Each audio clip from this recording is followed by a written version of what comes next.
We abandon the comfort of our sailing vessel, the Sedna IV, and penetrate far inland on the island of Sumatra, Indonesia. Sumatra is home to an extremely rich and diverse wildlife, with over 200 species of mammals and almost 600 species of birds.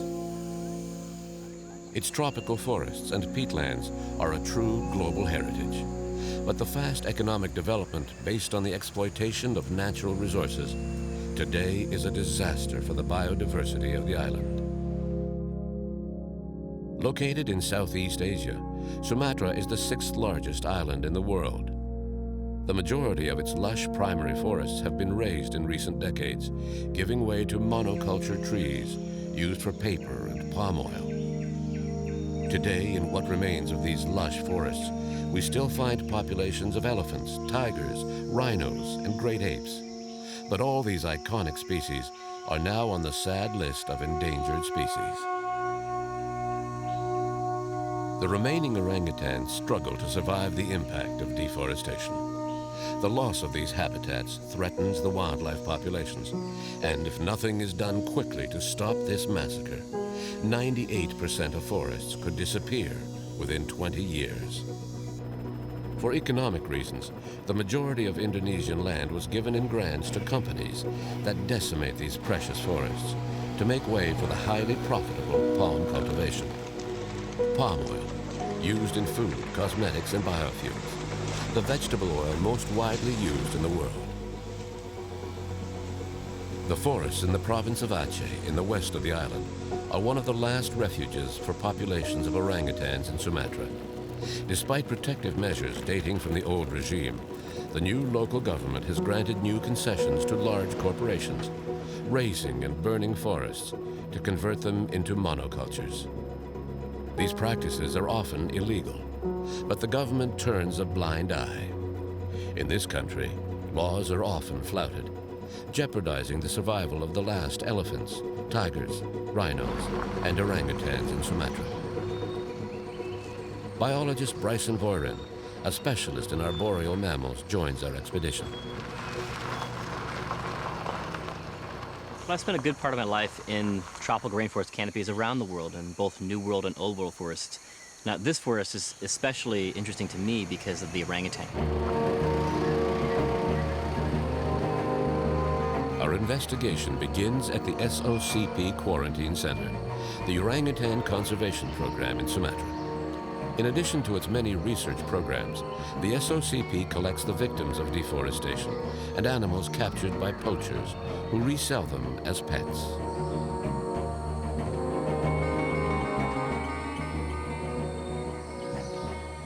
Its director, Dr. Ian Singleton, leads a team of nearly 70 employees. By combining science and education, SOCP hopes to improve the plight of the last orangutans in Sumatra. The best estimates that we have today of the orangutan population in Sumatra is around the 6,000, 7,000 mark. Maybe slightly more, maybe slightly less. But the important thing is it's going down. Now, in the last sort of 10 years, it's been going down slowly. And what we're looking at now is a potential situation where it's going to start going down rapidly. You know, we're sitting right now at the cusp of potentially a devastating decline in the extent of forest in Aceh, and also the orangutans and tigers and elephants and rhinos as well. The SOCP is on a mission to save the last populations of wild Sumatran orangutans, a species critically endangered. Here at the quarantine center, the majority of residents were confiscated from their owners, who kept them in captivity, often in inhumane conditions. Upon arrival, the orangutans are examined and treated. The ultimate goal of the SOCP is to release all its residents, but some orangutans will never have that chance. Hey, there you go. Losa was shot 62 times with an air rifle. We've managed to take 14 pellets out of him, but he's still got 48 inside. And he's got the problem, his biggest problem, he's got 2 in this eye and 1 in this eye, so he's completely blind. You can see his eyes, look, there's just nothing there at all. And we'll never be able to fix that. So he's going to spend the rest of his life as a captive orangutan, which could be more than, could be 40, 50 years. Why would somebody shoot an orangutan 62 times with an air rifle? What you have in these farmland areas, you've got people wandering around there with BB guns, and they'll shoot anything that moves. They shoot squirrels and monkeys, anything that they think is going to eat their crops. And I think that's exactly what's happened with him. They've probably run out of pellets after 62 shots. You want to sleep, don't you? You just want to sleep. Huh? So, yeah, these cages behind us are what we call the long-term cages. So that's especially for animals that we know can't be released, at least for the foreseeable future. But most of them, the vast majority, after they've done their quarantine down near the clinic and we've treated them for whatever ailments they might have, then they move up to these big socialization cages up here. And this is the first time they kind of really start to learn how to be a little orangutan once again.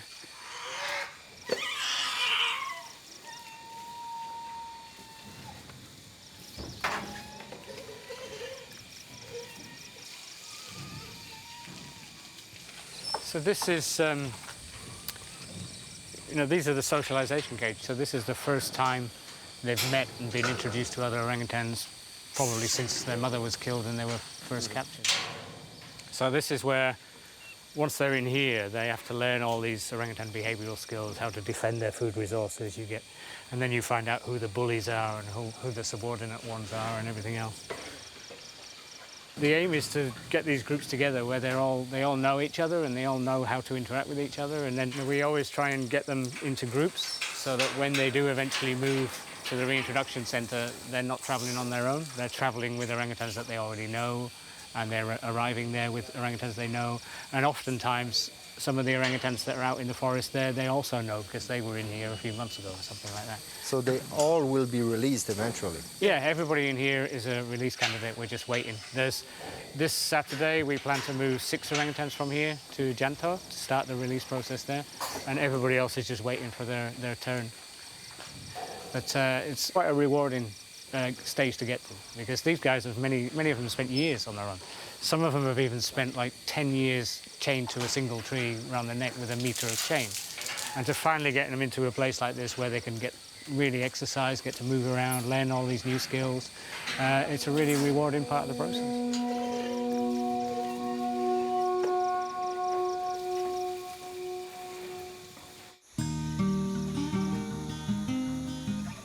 Counting the wild orangutans is a complex task, and the SOCP biologists must travel long distances into the forest to find the nests made daily by orangutans. Often located at the top of trees, it is a daunting task for the patrol. But today, a new technique is being used to better catalog the Indonesian forests. The drones are equipped with high-definition cameras to photograph or film the canopy, where the orangutans spend most of their lives. This new technique allows the SOCP team to work with great efficiency, unparalleled by ground crews. Drones can also be credited with gathering compelling evidence in the case of illegal practices. We started using drones as a tool here to try to count orangutan nests, to learn more about their distribution and abundance. In the past, we used to count orangutans by doing ground surveys. So we go into the forest and go in for a week, 2 weeks to go to remote areas and look how many orangutans there are and if there are orangutans. Now we can fly in with a drone for 10 kilometers, look around, are there nests, and come back in an hour. So once you release this, it's going to basically be flying itself. It's on autopilot. It's on autopilot, so we'll do the takeoff manually. And then we'll do a few rounds to see if everything is okay, and then we'll switch to auto, and then it will fly its mission and return, and then we'll manually land the plane again.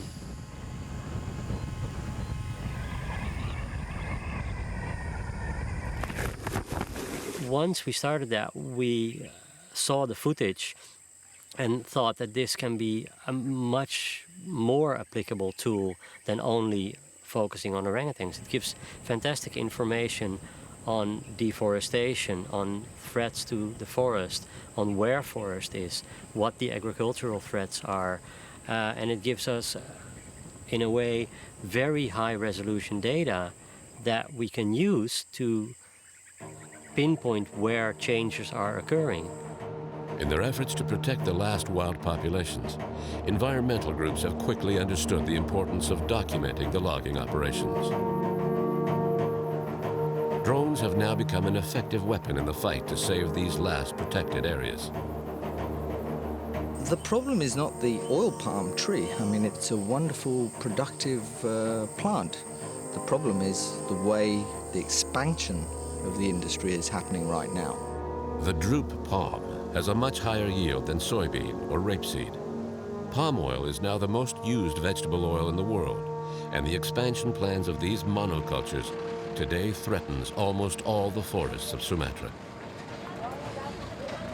The old school plantation industry thought long term. They established a plantation for 100 years. But the industry currently is being driven by people wanting basically double-digit returns in one planting cycle. And I really don't think they care what happens after that.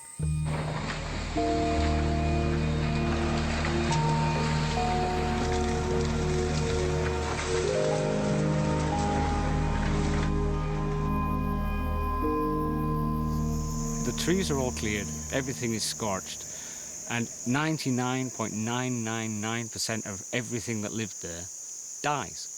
You can go into these areas and look for a grasshopper or a lizard, and you can't find one.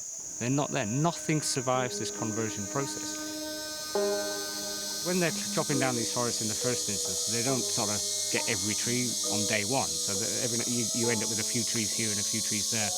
And sometimes you find there's an orangutan mother up there.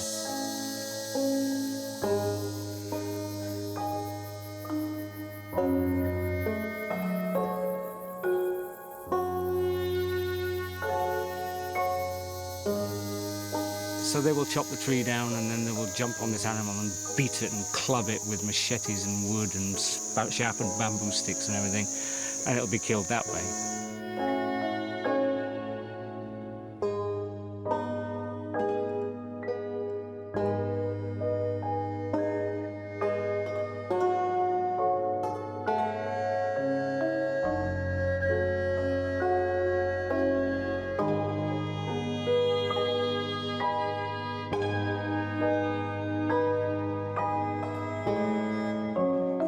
Once again, the SOCP team must intervene. An ailing orangutan has been found in a plantation. The wounds sometimes that we see are just horrific. We had one many years ago. She aborted a full-term fetus during the attack, and when we got to her, she was chained to a tree by the neck, and her entire body was swollen up like she'd just done 50 rounds with Mike Tyson. It was horrible. The level of violence you need to do that, just concerted violence, it just amazes me. I find it hard to get it in my head that people can be that vicious. Animals rescued by the SOCP are fortunate, but they only represent a tiny fraction of the orangutan victims of deforestation and poachers. But for others, the majority, it will be death, out of sight, through carelessness and indifference.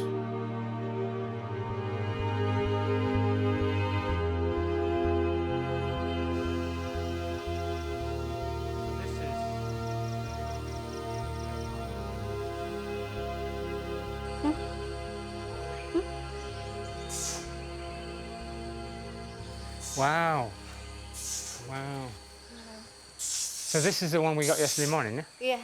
We just got the information from the forestry department, and then he said with us he found some big orangutan in the plantation, and the people say the orangutan is just staying in one place and then don't want to moving, and then when try to looking with binocular, he found a lot of wound there. So this is why the forestry department make a decision to take this orangutan going to here. He's got a big scar this here. Is a lot of wound on his body. He's on the head. This is very big wound there, and this is very deep. And then we found a big hole on the here, and then on the right hand, is it? He cannot using, and when we try to palpate, the scapula is calm down. Oh, so wow. I don't know exactly is this a fracture or just dislocation. So we will make sure with the X-ray. But it's surprisingly calm, yeah? Yeah. Yeah. to see this poor creature come in and just look you in the eyes, and they have the most human-like expressions on their face, and it's just wondering, you know, what the heck is going on and what are people doing to me?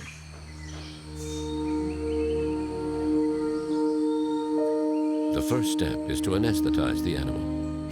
He will then be taken to the examination room, where X-rays will assess the severity of his injuries.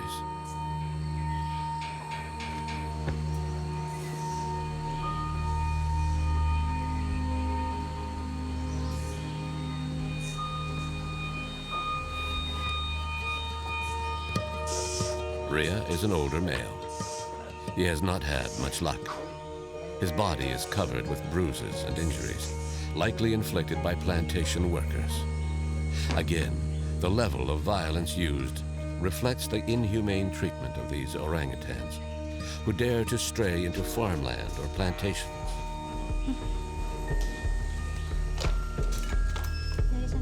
The main concern of the veterinarians are Rhea's internal injuries. A comprehensive examination will determine if surgery is necessary.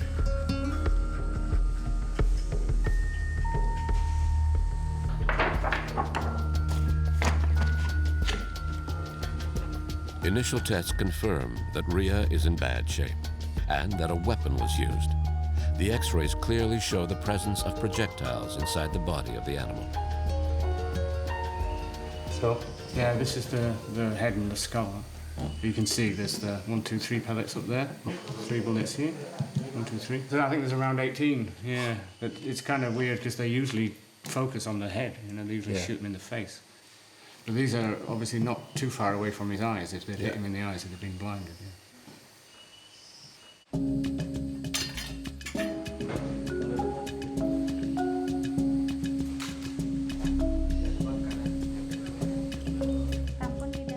The full examination confirms the severity of his condition and the presence of significant internal injuries.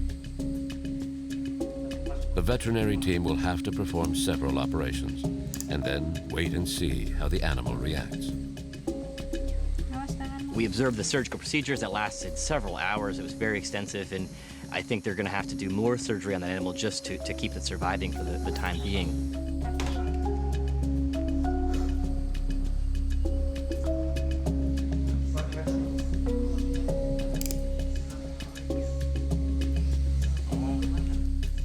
So after 6 hours under surgery, what's the verdict? It looks from the X-rays there's no sign of any sort of bone damage, and so his problem is all these cuts and holes, and especially his right hand is completely shot to pieces. The tendons inside the hand is all rotten.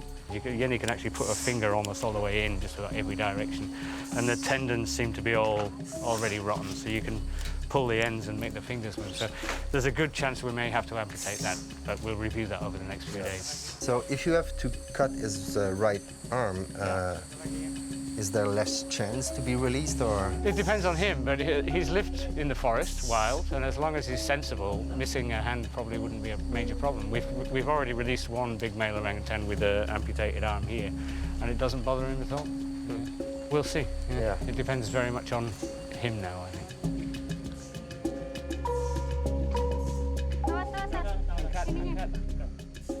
The plight of the orangutan is an eloquent demonstration of the government's inability to protect Sumatran forests and its inhabitants. However, some laws prohibit cutting down forests in conservation areas. But local governments routinely turn a blind eye to illegal acts. In the late 90s, there was this thing called the Losa ecosystem established by presidential decree and ratified by ministerial decree. And most of the wild orangutans are in the Losa ecosystem, so the future of that species really much depends on that area. And then even more recently, I think in 2008, the Losa ecosystem was designated a national strategic area for its environmental function, in which you're not allowed to destroy the environmental function of the area. Now this is being completely disregarded by a new spatial plan established and drafted by the latest government of Aceh, long after the civil war ended, that essentially opens up the whole of Aceh's forests, including the Losa ecosystem, for new roads, new mines, new logging concessions, new palm oil plantations. And we are terrified about this because the effects on the orangutans is going to be massive. The Loser ecosystem is one of the last havens for orangutans. The SOCP and other NGOs have documented illegal deforestation activities in the area of Tripa, a nature reserve consisting mainly of peatlands. They were able to prove that a company producing palm oil had, on a regular basis, lit hundreds of fires that have killed countless orangutans. A court case was undertaken to condemn this illegal activity. There is no doubt in my mind within the palm oil industry there are better players and worse players, and you have a whole spectrum. I'm sure there are companies that you could really say are environmentally responsible. They really are trying to do the better thing. And at the far end of the spectrum, the other end of the spectrum, of course, you've got people who really don't give a damn. What we're trying to do is shift the center of that spectrum up towards the better end, what we think is the better and more sustainable end of the spectrum. I don't think even expansion of the oil palm industry needs cause deforestation. There are huge amounts of degraded land in Indonesia that could be converted into oil palm plantations without any further deforestation. The Ministry of Forestry has two jobs on its plate. One is to maximize state revenue from the forests, and the other one is to protect forests and biodiversity. So I think you tend to find that one tends to win out over the other one. And corruption is the other thing. I mean, even when you've got a clear violation of the law, evidence, witnesses, sort of an infallible case, it's still a huge challenge to get something like that into the courts and then to achieve a successful prosecution, because corruption is just throughout the system.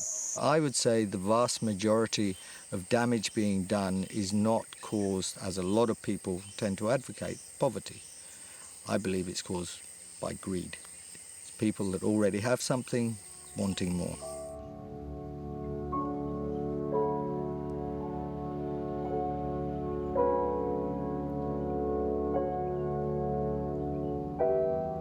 What's most surprising when walking in the plantations is the silence of the forest.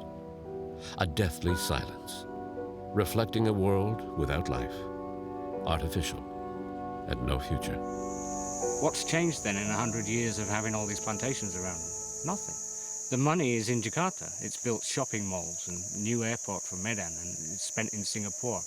And all the plantations in Aceh, the owners of these, are actually living and spending all their money in Medan. It's not staying in the area. The day has finally arrived for some residents of the quarantine center. Today they undertake the long journey to the reintroduction site at Janto, located in the province of Aceh. These orangutans have socialized sufficiently to allow them to interact with other orangutans. They are now ready to be set free in a protected area where the SOCP brings together survivors of deforestation collected from all over the island of Sumatra. We're lucky when we're setting up new populations, because these orangutans come from all over Sumatra, not just one particular place. So actually, genetically, they would be sustainable and viable because they're from such a varied background. We don't really need 500 animals here to maintain genetic diversity.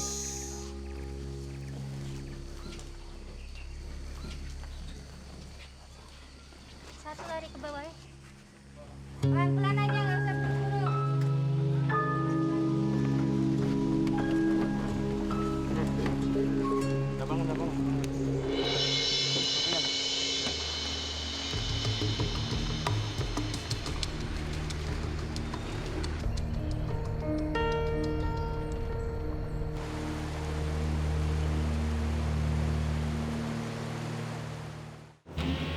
The road to freedom is a long one for its orangutans. The journey will last 12 hours, in a truck on the road, in 4x4 vehicles on forest roads, or in specially adapted vehicles to navigate the wetlands. Orangutans are always accompanied by veterinarians, thus providing them some comfort during the trip.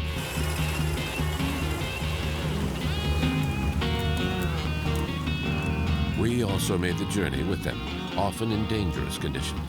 The difficulties in accessing the reintroduction site provide some protection for this fragile territory, mainly made up of peatland.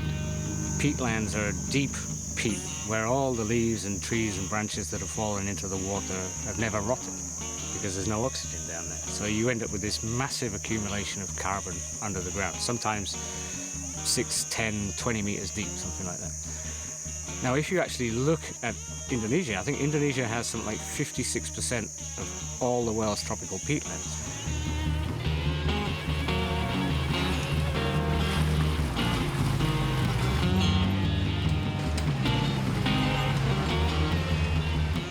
The amount of carbon considered to be in these peatlands by the experts was something like 4 to 16 times what's in the atmosphere today.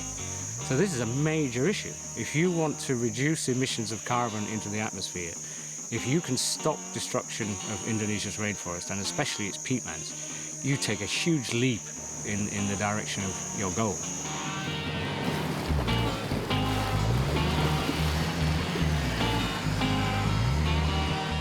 If we fail to protect these, it has major, major consequences for all of us, not just the people here, but everybody on the planet. After hours of travel, the orangutans finally arrived at the reintroduction center at Janto. They will be examined again and enter the final phase of readaptation before being released in the forest.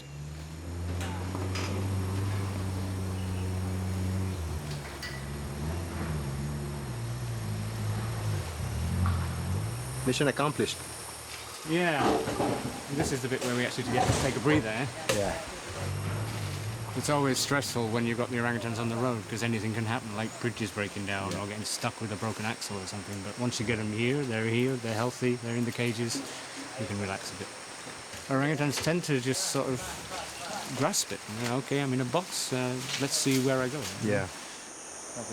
I hope over the next couple of days we'll see a few orangutans around here in the trees, and that's when you get a real kick.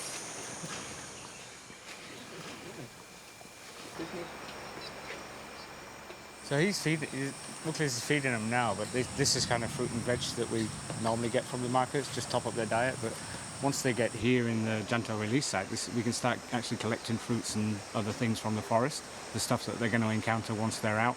So, you know, by doing that, they actually get to taste and experience all these things, and then they see what the reaction is before they stuff their faces. Yeah. But I did once follow some orangutans we released in another area, and they found these sort of palms that were half fermented, and they stuffed their faces on that, and probably getting more and more drunk, and then they spent the whole night throwing up out the side of a nest, you know. So they've got to learn these things, but at least by just giving them small amounts in the cages, they get to sample these things without eating enough to do themselves any harm. Yeah? And actually, while we've just been talking, orangutan's just climbed up on the cage here. Has just come up now. She's been out 2 years. Wow, 2 years? Yeah, she comes back every few months, and she was here a couple of days ago, but she looks really good. I'm really impressed. Yeah.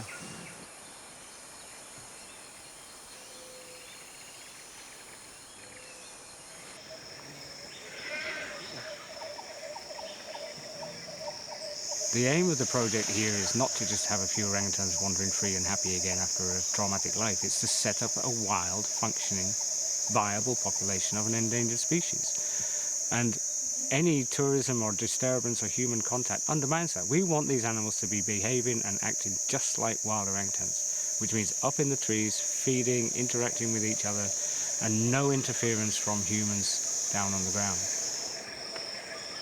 Several of the orangutans released into the wild are equipped with a small subcutaneous transmitter that allows them to be traced and their progress monitored. Well, it's not really far, eh? No, the signal's about 90, so it means it's somewhere within 100, 200 meters max. So, but it's difficult to find out exactly where they are because the terrain's quite undulating and the signal bounces around a lot. But we know it's somewhere in this kind of forest patch here. Okay, let's try to find it. Yeah, okay, let's see if we can get closer. There he is.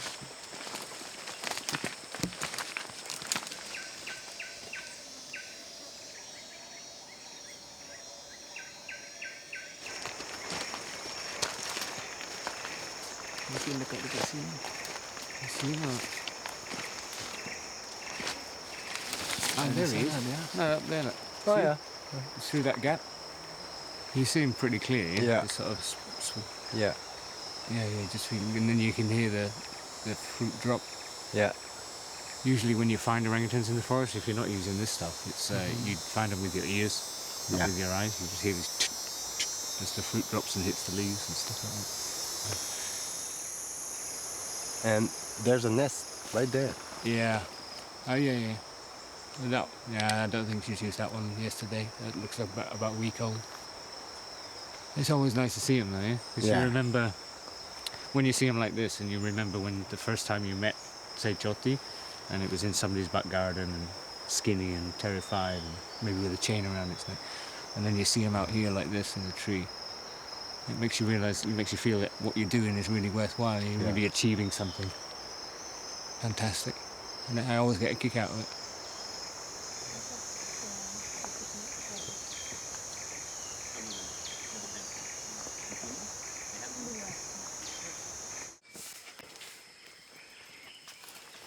But not all orangutans are so lucky. At the quarantine center, Rhea is not well. His health is deteriorating, and the medical team must act quickly.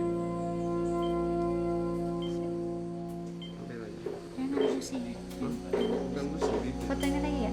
Ini udah. Tangan yang sini, bahu.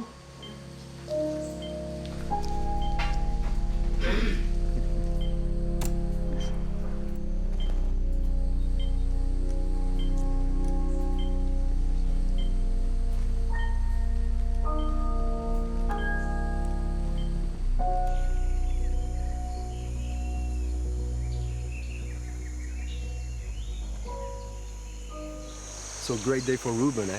Yeah, in a minute, Muklis will it'll hang a few bits of fruit on the rope there, try and encourage him to go across, and then the last step is just to open the door. Yeah. And then it's up to the orangutan what he does next, yeah?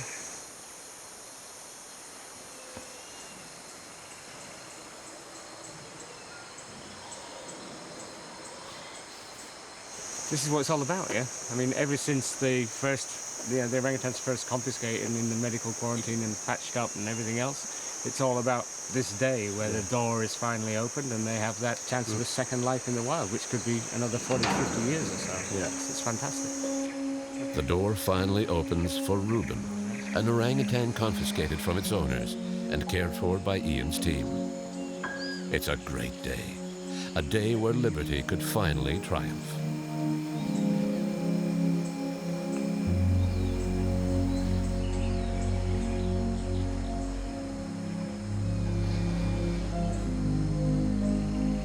Obviously a little bit unsure about what he's doing, taking a look around. A lot of them do that. They the surprise of having the door open is like, ooh, what's going on here? So they don't just immediately run into the trees, but they just consolidate themselves for a few minutes and see what's around, see what's where, and then they make a plan. Okay, look, he's off. Oh yeah. Oh yeah.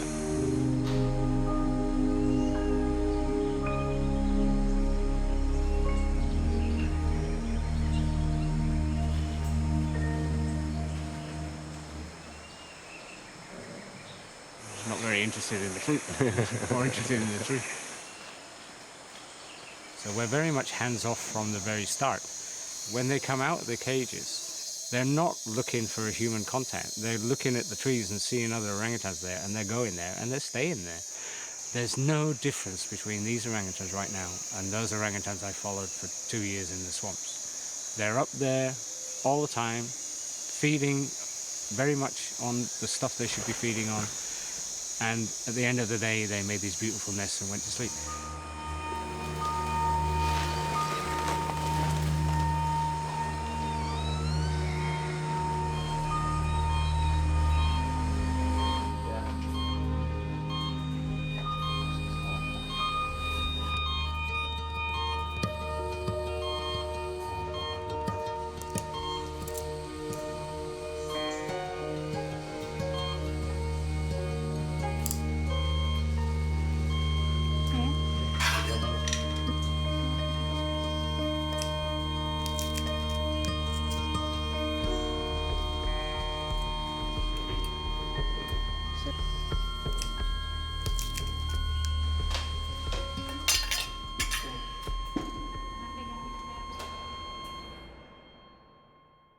Yenny sent me a text. We lost the poor guy. Oh, yeah. So, yeah, didn't make it.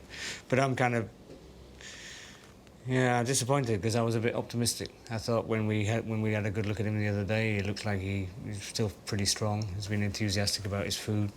But I think the injuries that he's got inside are much more than what we saw outside. It's really sad because I thought it was a great, rescue story, but he was eating with good appetite and everything, but... This is another orangutan, dead at the hands of humans, farmers, villagers, just crazy people. And when they get an opportunity, they just go nuts. Orangutans get killed almost on a daily basis just for nicking a couple of durian fruits or something like that.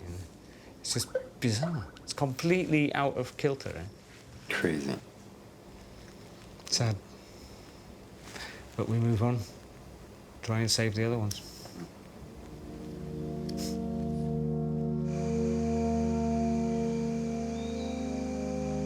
The fate of the last Sumatran orangutan populations depends on the commitment, determination, and passion of people like Ian Singleton and his team. The protection of the last protected forests of Sumatra is of paramount importance to avoid further tragedies such as Rhea. In this unrelenting fight, the SOCP did lose another patient. But the struggle has won an important victory, thanks to the support of other local NGOs and the public, who responded to the appeal by environmental groups.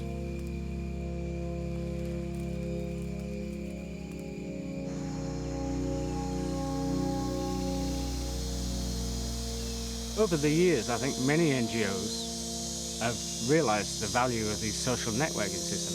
Firstly, websites for getting information out there, but also things like Facebook and Twitter and all the others for getting information out quickly to a large audience. And as a result, we are now able, if we want to launch a quick appeal or request letters or get people to sign a petition like the one we did recently on Avaz, to get large numbers of people on board very, very quickly. And the Avaz one in particular, we managed to get something, I think, as much as 1.3 million signatories within just a few weeks. Every time you sign one of these petitions, an email goes to the President of Indonesia, it goes to the Governor of Aceh, the head of the forestry, and it goes to all these others. So they hate getting 1.3 million emails. But it also gets picked up by the press. So because of this huge petition, the Guardian, the Independent, the Wall Street Journal, the Sydney Morning Herald, they're all willing to write articles because they know that this is a hot topic. So never underestimate the value of clicking like and share and getting onto these petitions and signing them when a cause really is something close to your heart. In a historic judgment, the producer of the palm oil, PT Kalista Alam, was fined $30 million for fires in Tripap, a valuable peatland area in the Loser ecosystem.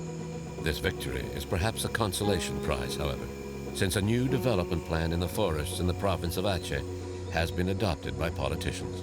Envisioned are more companies, more plantations, and inevitably, more innocent victims.